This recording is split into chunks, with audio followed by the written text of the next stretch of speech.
Bienvenue dans Secrètes de recruteur, le podcast qui lève le voile sur les coulisses du recrutement. Je partage avec vous conseils pratiques, astuces concrètes et vérités de terrain pour transformer votre recherche d'emploi en succès. Préparez-vous à découvrir ce que les recruteurs ne disent pas toujours, mais que vous devez absolument savoir. Installez-vous, vos secrets de réussite commencent ici. Bienvenue à toutes et à tous pour cette exploration du marché du travail en Suisse. C'est vrai que la Suisse, ça fait toujours un peu rêver, hein. Les salaires, la qualité de vie, la stabilité, on connaît. Mais bon, le monde bouge très vite. Alors la question qu'on se pose aujourd'hui, c'est concrètement, demain, quelles sont les vraies perspectives de carrière là-bas ? On va essayer de décrypter ça ensemble en regardant les tendances clés, les opportunités futures, d'après ce que nous disent nos sources. Oui, c'est important parce que le marché suisse, il est loin d'être figé, hein. En fait, il est en pleine mutation. On a la technologie, bien sûr, la démographie qui change et même le climat qui joue un rôle. Donc, notre analyse, elle va vraiment chercher à voir comment tout ça redessine le paysage. Avec de nouvelles portes qui s'ouvrent, mais aussi de nouveaux défis. Parfait. Commençons peut-être par ces scenarii, ces grandes transformations. La digitalisation, évidemment, on le revient partout dans nos sources. Ça touche de plein fouet des secteurs forts en Suisse, comme la banque, la pharma, l'industrie aussi. On lit que les investissements en IA, en robotique, en automatisation, ils sont massifs. C'est un vrai mouvement de fond, oui.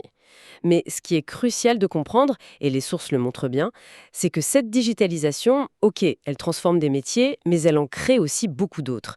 Ce n'est pas juste un remplacement, en fait. Ça fait émerger des besoins totalement nouveaux. Et là, les données sont claires, hein. Il y a une demande qui explose pour des compétences très pointues.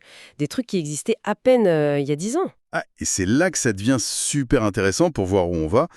Les sources listent carrément des nouveaux métiers qui prennent une place centrale.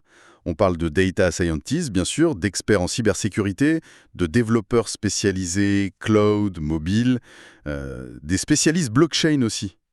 Oui, ingénieur IA, machine learning, architecte cloud. Voilà. On a l'impression que maîtriser ces compétences, ça devient un peu le nouveau sésame pour l'avenir pro en Suisse. Tout à fait. Et en parallèle de cette vague techno, il y a un autre phénomène très structurel que les documents mettent vraiment en avant, c'est la démographie, le vieillissement de la population. On ne peut pas passer à côté.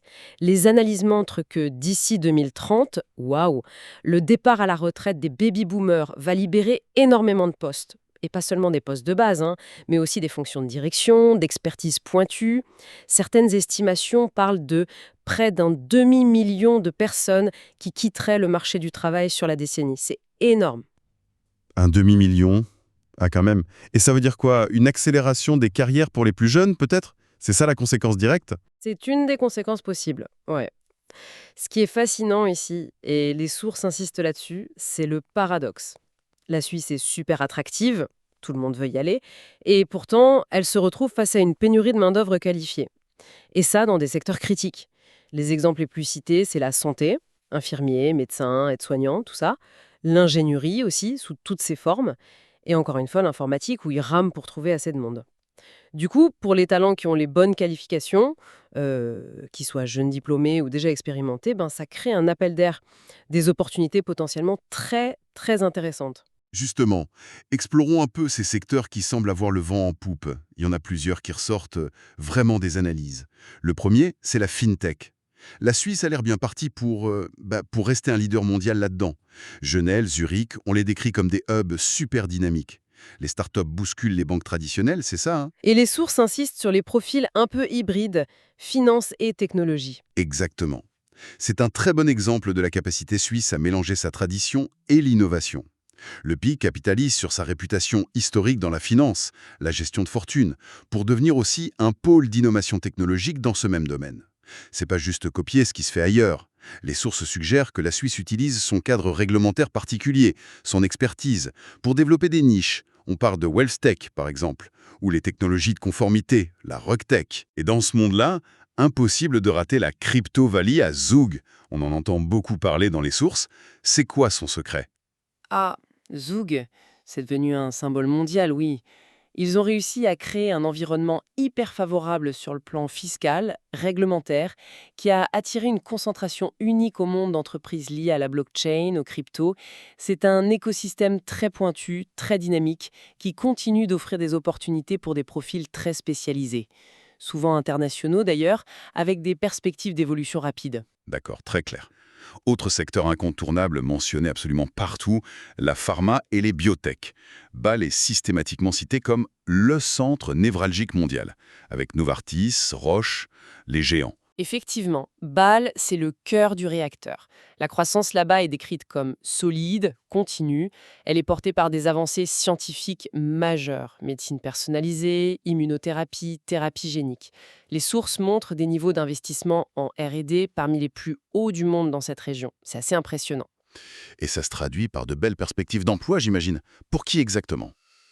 Oui, les opportunités sont vraiment nombreuses. Pour les chercheurs, évidemment, les ingénieurs biomédicaux, les spécialistes du développement clinique, des affaires réglementaires, les experts en production. Et attention, ça ne concerne pas que les géants comme Roche ou Novartis. L'écosystème de Bâle, avec les universités, les instituts de recherche, l'accès au financement, ça attire aussi plein de PME et de start-up biotech très innovantes. C'est un vrai cercle vertueux qui alimente cette demande de talent. Troisième grand domaine d'avenir qui ressort bien des analyses, tout ce qui est technologie propre, clean tech, économie verte. La transition énergétique, on ne la présente pas comme un fardeau, mais plutôt comme un moteur d'opportunité, d'emploi aussi. On lit que la Suisse investit pas mal dans le renouvelable, l'efficacité énergétique des bâtiments, la mobilité douce. Et logiquement, oui, ça crée une demande pour de nouvelles compétences, de nouveaux métiers. Les sources parlent d'une croissance notable pour les ingénieurs spécialisés en énergie renouvelable, les experts en économie circulaire, ceux qui repensent les processus industriels, les consultants en développement durable, ou même les spécialistes en finances vertes. Certains rapports citent des chiffres de croissance de l'emploi à 2 chiffres dans ce secteur ces dernières années. C'est pas rien. On voit bien le lien, fintech, pharma-biotech, clean tech. Ce sont des thèmes mondiaux, en fait. Tout à fait. Mais la force de la Suisse, ce qui la rend particulièrement intéressante, c'est qu'elle ne fait pas que suivre ces tendances globales. Souvent, elle a déjà une base historique solide dans ces domaines. Et surtout, elle a cet écosystème très porteur, recherche de pointe, on pense aux EPF, tissu industriel dense, accès au financement, soutien politique. C'est vraiment cette combinaison qui lui permet de jouer un rôle de premier plan et du coup d'offrir des carrières attractives. Et ces transformations, elles ne touchent pas que les secteurs. C'est aussi la façon de travailler qui change, non? Le télétravail, les modèles hybrides, ça a explosé avec la pandémie et d'après ce qu'on lit, ça a l'air de rester. Les avantages cités, flexibilité, meilleur équilibre vie proso, profit perso, et même pouvoir bosser pour une boîte suisse en habitant à côté, en France ou en Allemagne par exemple. Oui, cette flexibilité, c'est devenu une attente majeure pour beaucoup de monde, en Suisse comme ailleurs. Et ça va de pair avec une autre tendance forte que nos sources soulignent aussi. C'est l'essor de l'entrepreneuriat et du travail indépendant. On voit une multiplication des incubateurs, des accélérateurs, des espaces de coworking dans les grandes villes. Zurich, Genève, Lausanne, Berne. Les chiffres sur les créations d'entreprises sont plutôt bons. Ils montrent une belle dynamique. Donc ça ouvre des possibilités au-delà du salariat classique. Exactement. Ça crée un terrain fertile pour ceux qui veulent lancer leur boîte, bien sûr, mais aussi pour l'économie des plateformes, le freelancing, les consultants indépendants, les experts IT, les pros du marketing digital, les prestataires de services aux entreprises. Ils trouvent un marché réceptif en Suisse. Et si on relie ça à la vue d'ensemble, ces nouvelles formes de travail, c'est pas juste une mode. Ça répond à un vrai désir d'autonomie, de flexibilité, de pouvoir piloter un peu plus son parcours pro. Ça semble de plus en plus important pour les gens. Bon, face à tout ça, ce paysage qui bouge beaucoup, c'est quoi les compétences clés, Evelyne? Sur quoi il faut miser pour réussir sa carrière en Suisse demain? Les sources sont assez claires sur l'importance cruciale des compétences techniques pointues. Sans surprise, on retrouve l'IA, l'analyse de données, le big data, la cybersécurité, le développement logiciel. Ce sont les compétences au cœur de cette transformation numérique dont on parlait. Et dans l'industrie aussi, la demande est forte pour les profils qui maîtrisent ce qu'on appelle l'industrie 4.0, c'est-à-dire l'intégration du numérique dans les usines, automatisation poussée, robotique collaborative, maintenance prédictive grâce aux données, l'Internet des objets industriels. Ce sont des compétences qui, non seulement aident à trouver un job, mais qui permettent aussi d'évoluer vers des rôles de leader technique, de chef de projet sur des sujets innovants. Mais les sources ne parlent pas que de technique, loin de là. Elles insistent aussi beaucoup sur les soft skills, les compétences comportementales, relationnelles. Lesquelles sont particulièrement recherchées par les employeurs suisses, d'après ce que vous avez vu? Alors, il y en a plusieurs qui reviennent tout le temps. L'adaptabilité. D'abord, la capacité à apprendre en continu, c'est primordial dans ce contexte qui change vite. L'esprit d'équipe, la collaboration, c'est essentiel dans des boîtes souvent très internationales, avec des équipes multiculturelles. Du coup, la communication interculturelle, c'est une compétence clé, vraiment. Et puis, bien sûr, le leadership, la capacité à entraîner les autres, à gérer le changement, ça devient de plus en plus recherché et pas seulement pour les boss. Donc, il faut un équilibre entre les deux, c'est ça? Technique et humain. Absolument. Et ça soulève une question importante qui ressort des analyses. Comment on combine au mieux l'expertise technique, qui reste indispensable dans plein de domaines, avec ses compétences humaines transversales? Les employeurs suisses ont l'air de chercher de plus en plus des profils qui savent naviguer entre ces deux mondes. L'expertise pure et dure, ça ne suffit plus toujours. Il faut aussi savoir communiquer, collaborer, s'adapter. Bien sûr, ce tableau est plutôt engageant, mais il y a aussi des défis, j'imagine. Quels sont les principaux obstacles ou difficultés mentionnés dans nos sources pour ceux qui visent une carrière en Suisse? Le premier truc qui revient souvent, c'est la concurrence. Le pays est tellement attractif qu'il attire des talents du monde entier. C'est un point fondamental, oui. La concurrence est bien réelle, que ce soit pour les postes juniors ou pour les fonctions plus expérimentées. Il ne suffit pas d'avoir un bon CV sur le papier, il faut vraiment réussir à se différencier. Ça peut être par une expertise de niche, très spécifique, une expérience internationale particulière, ou alors une excellente connaissance du marché local. Et cette connaissance du marché local, ça passe aussi apparemment par les langues. Même si l'anglais est partout dans le business, les sources rappellent que les langues nationales, l'allemand et le suisse-allemand, le français, l'italien, restent importantes. C'est toujours un prérequis. Un prérequis absolu? Pas toujours. Surtout dans certaines multinationales ou des secteurs très techniques, comme l'IT ou la recherche, l'anglais peut suffire au début. Cependant, maîtriser au moins une des langues nationales, ou mieux, deux, ça facilite énormément l'intégration. Pas seulement au boulot, mais aussi socialement. Et ça élargit considérablement le champ des possibles, surtout si on vise des PME ou des entreprises très ancrées localement. C'est clairement un avantage concurrentiel non négligeable. Un autre défi, parfois mentionné, c'est l'adaptation à la culture d'entreprise suisse. On entend toujours parler de ponctualité, de précision, du respect des processus. C'est plus qu'un cliché, oh. Non, ce sont des attentes culturelles bien réelles dans le monde du travail là-bas. Le professionnalisme, il se mesure aussi par ça, tu vois. Le respect des horaires, la rigueur dans le travail, le suivi des procédures. Pour quelqu'un qui vient d'une culture pro différente, ça peut demander un petit effort d'adaptation, c'est vrai. Mais c'est un facteur important pour bien s'intégrer et progresser. Heureusement, le système suisse de formation continue est très développé. Il offre plein de possibilités pour acquérir de nouvelles compétences, y compris interculturelles, et pour s'adapter aux exigences locales. Souvent, l'employeur aide aussi. Justement, puisqu'on parle de réussir, quelle stratégie concrète les sources suggèrent pour bien naviguer sur ce marché? Un point revient tout le temps, l'importance du réseau, le fameux networking. C'est vraiment si crucial en Suisse? Ah oui, les sources sont unanimes là-dessus. C'est absolument fondamental. Peut-être même plus que dans d'autres pays. Le marché de l'emploi suisse, il peut parfois paraître un peu, comment dire, un peu fermé, un peu opaque vu l'extérieur.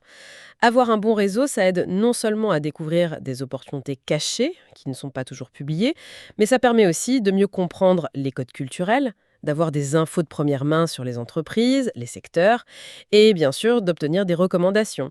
Aller à des événements pro, s'impliquer dans des associations, soigner ses contacts sur LinkedIn, tout ça, c'est décrit comme un investissement à long terme indispensable. Il y a même quelques anecdotes dans les sources qui montrent comment une simple rencontre informelle a pu ouvrir la porte à une super opportunité de carrière. Et l'autre pilier stratégique qui ressort vraiment de toutes les analyses, c'est la formation continue. L'expression « apprentissage tout au long de la vie », on a l'impression que c'est devenu la norme. C'est plus qu'une norme, c'est une nécessité absolue pour rester dans la course.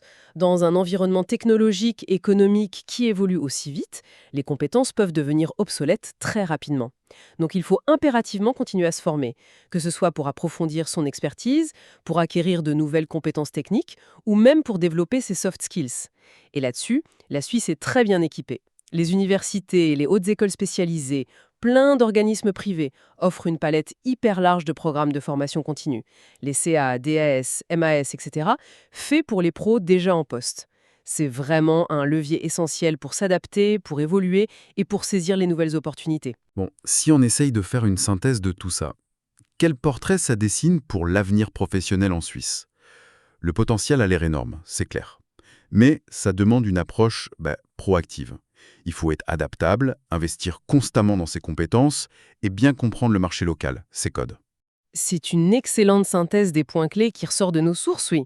Les opportunités sont là, c'est indéniable. Surtout dans les secteurs porteurs qu'on a mentionnés, la tech, la santé, la transition écologique. Mais la réussite individuelle, elle va beaucoup dépendre de cette capacité à bien aligner ses propres compétences, ses envies, avec les besoins réels du marché. Et aussi à s'intégrer, pas seulement professionnellement, mais culturellement aussi. C'est important. Le message, ce serait donc que des parcours vraiment passionnants sont possibles pour ceux et celles qui sont prêts à relever ces défis, à se positionner intelligemment face aux transformations en cours. Exactement. Et peut-être, pour ouvrir un peu la réflexion à la fin de notre discussion, j'aimerais lancer une dernière idée. On a beaucoup parlé de l'importance d'acquérir des compétences spécifiques, techniques, linguistiques, comportementales. C'est essentiel. Mais au-delà de ces compétences prises une par une, est-ce que le véritable avantage concurrentiel ultime, dans ce paysage suisse qui bouge tout le temps, ce ne serait pas finalement d'adopter une certaine mentalité, une mentalité d'apprentissage permanent, une curiosité qui ne s'arrête jamais, une volonté constante de comprendre, de s'adapter. Comment cette posture en elle-même devient la compétence clé de demain? Voilà, une petite question pour la route. Merci d'avoir écouté Secrets de recruteur.